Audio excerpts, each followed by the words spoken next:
આજે આપણે હાઇપેરિકમ પરફોરેટમ વિશે સમજીશું. આ એક એવી હોમિયોપેથિક દવા છે જે નસોના દુખાવા માટે સાચે જ જાદુઈ છે. કોઈની આંગળી દરવાજામાં દબાઈ જાય ત્યારે થતો જીવલેણ દુખાવો જોયો છે?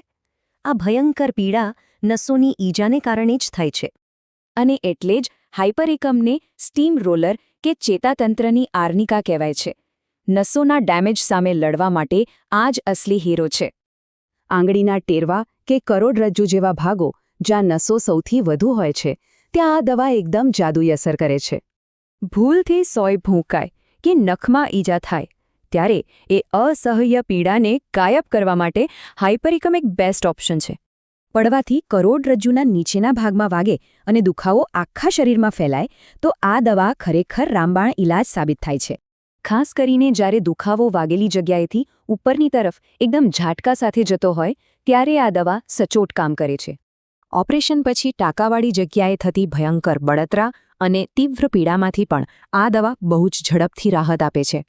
એક સૌથી સરપ્રાઇઝિંગ ફાયદો કહું? કાટવાળી કે અણીદાર વસ્તી વાગ્યા પછી ધનુર થતો અટકાવવા માટે આ એક પાવરફુલ નિવારક છે. આટલું જ નહીં, દાંત કઢાવ્યા પછીનો દુખાવો, પ્રાણીઓના કરડવાના ઝાટકા કે માથાની જૂની ઈજામાં પણ આ દવાનો કોઈ જવાબ નથી.